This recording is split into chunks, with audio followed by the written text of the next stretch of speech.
Hey, welcome back to the Secret Underground Lair as I continue working on the guitar top.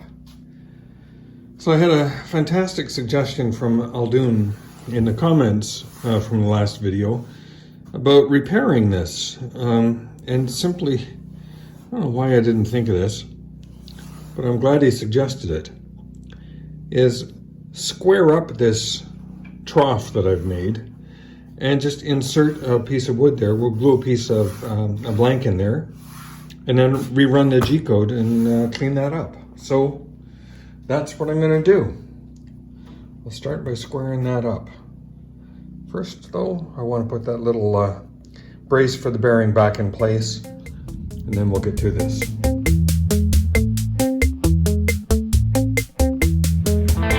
So use the machine and hog these out to a nice flat bottom here. So I'm going to cut some pieces of cedar, grain oriented that way, to slip in here and to slip in here. And then we'll run the G-code again and clean up this edge a little bit. I probably will still have this ridge here, but I can do a little bit of sanding to eliminate that. So just gonna deal with this big depression here that we've got. So we'll fill in this pocket and this pocket. So I've cut a little block, and what I'm trying to do now is get the grain of this piece to kind of line up as best as I can through here. So you can see that the pith of this piece was down in there. This is a little bit high. I'm going to wind up cutting this piece. Whoops, sorry, bad camera angle. I'm going to cut this piece across here, just kind of get it down in line with what I want, and eliminate this portion of the pith in this piece right here. So we want to get rid of that, make the grain a little bit better. And then this piece only needs to be that long, so there'll be some, piece only needs to be this long. So I'll do a little bit of cutting and shaping to fit it into here. So a little bit of fiddly work now with the bandsaw, belt sander, and getting this where we want it. And a little bit of cutting and shaping on that. And we're going to have that almost exactly where we want it. A little bit of friendly persuasion now is all that's required, a little bit of glue. So I'm going to set that in and then start working on this piece. Nearly, but not quite. Just a little more sanding on that and it'll slide in. And there we are. Blanks put in place. So I'm just going to do a little bit of, do some glue up, a little bit of friendly persuasion to get these right into place. I want to figure out a way to clamp that down. So I'll think about that for a little bit. And I'll come back when it's ready to glue in. So I've got this piece in here, and I'm just putting just going to rely on the friction fit rather than clamping it. It is a pretty tight and snug fit, and this piece is not going to be under a lot of pressure, so it should be okay. Should being the operative word there. Let's see if that's true.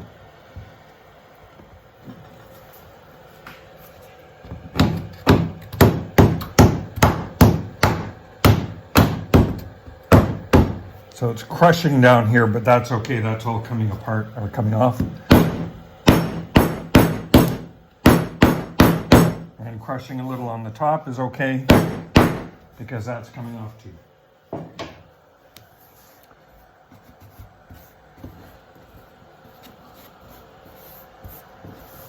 Just gathering up some sawdust to pick up that extra glue.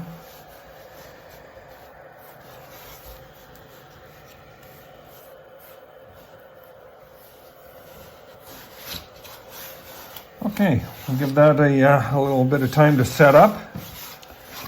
In the meantime, I'm going to work on the G-code, strip down the G-code that did this entire sculpting out the whole thing just to do this little strip here. So, be back in a few minutes when that's ready to machine. All right, G-code ready to go. Two operations. First operation is with our planing bit here, just a 3/4 inch flat bottom bit, and we're gonna just plane this these two pieces off here, this one and the one on this side, down to 25 millimeters, the same as the surface height. So we'll just be going back and forth a few times to get that to surface height. Then I need to change the bit and run another set of G-code that'll do the sculpting out. So first, our planing operation.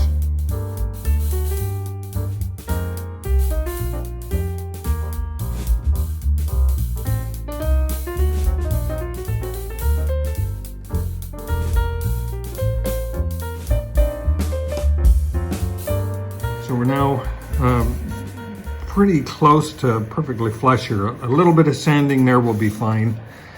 A little bit of sanding there will be fine. But I'm liking that, so that's good. So before I unscrew it, I'm just going to do a little bit of sanding. But now I'm going to change up the bit, and we'll do the sculpting here. That's a little more nerve-wracking because that's a lot more G-code. And that operation, well, I'll tell you about that when I have the bit set. All right, we are set up now, ready to do our final pass. I put in the roundover bit. It's our 3/4 inch roundover bit. So this is actually going to combine a couple operations. First thing is that we're going to do all our contour planing. So we'll be making several passes back and forth, getting progressively lower until we're doing our rough contouring. And then the final pass, we'll bring the sled back and we'll just start doing our sculpting back and forth on our final layer. So several passes at different layers. I'll put you on time lapse for this. We'll see how it goes.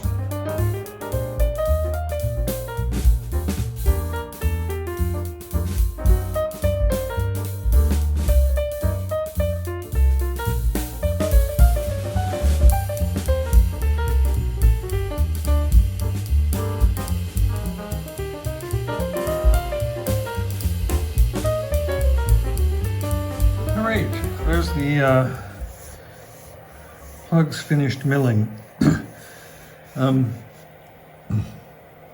There is another little error that was made here in the G-code. You can see the curve coming around here is absolutely perfect for this little plug we've put in, and it's out here a little bit.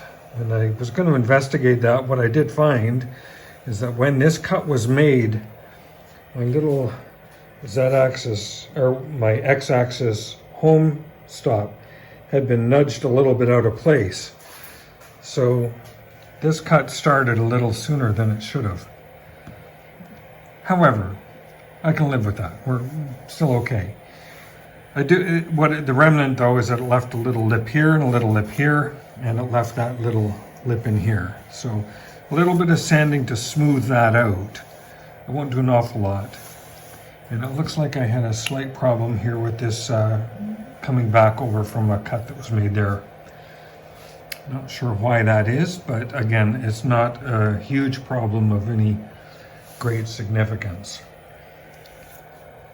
This join right here is perfect. This join here is just perfect.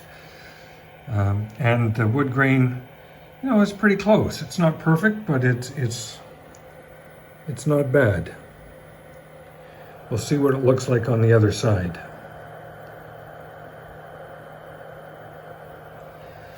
Even the coloration's pretty good.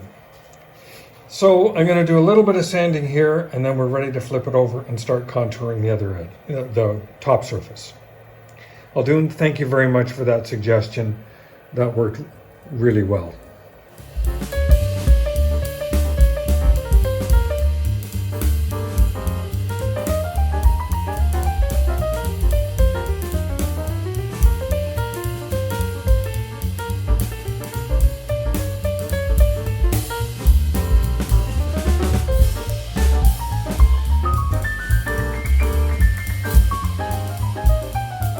So I've made the contouring cuts, all the rough cutting. A couple of mistakes I made through here. One is I skipped a G-code file and had to rerun it. I also ran into a little bit of a problem where I had dust collecting inside this little bracket, and that was actually causing the belt to slip. So we have a couple examples here of not getting in the right line that we should have been in. This line should have been over here a little bit farther. So it was fine moving that way, but it was slipping on the way back, which makes sense with the sawdust gathering in this bracket. It would have been gathering on that side as it, so sawdust getting between this belt and the gear as it comes back this way, causing it to slip. And what I did is I drilled a big hole in the bottom of that so that any dust that goes in will just fall out onto the floor. So I'm going to make our contouring cut now, and I'm going to make it just, I'm going to make it 1 millimeter deeper than what we did on the test blank. That'll give us a little bit thinner piece here. And if I need to go a little bit thinner, I can go 1 millimeter deeper yet. And here is our blank that we filled in. So that's the only place where it shows up. So I'll have a little bit on the outside edge of the guitar on both sides where that little piece of filler will show up, if it shows up at all. I'm really pleased with that. Again, Alden, thank you very much for that tip. I think that's going to work out okay. So I'll set up the rotor for our final pass, or set up the machine for a final pass, maybe our final pass. I'll put you on time lapse for that.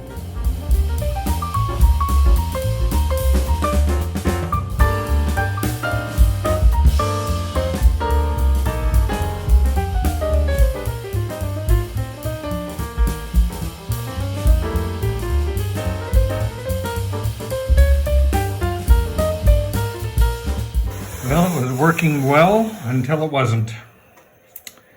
I went too deep. I went too deep here, way too deep. I should have done much more gentler cuts to start and find out where I am. Tore right through.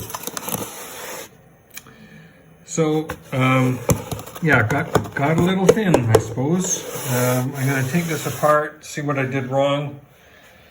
I think well, we'll do some investigation, but that top is ruined completely. Pity, because it was nice wood, and this was it's gonna turn out really nice. It's quite pretty through there. I would like to have seen that go all the way down. Rats. So back to the drawing board, and we'll have to try this again. I got another project that I got to do in between, but I'll get this another blank glued up, and we'll come back and try this a little later. Anyway, I'll call that a video. Ended in disappointment. Learned a bunch of stuff though, and kept making improvements to the CNC, so I'm not giving up on that. But yeah, rats. Hey, live and learn. Doing a little analysis on this top just before you go.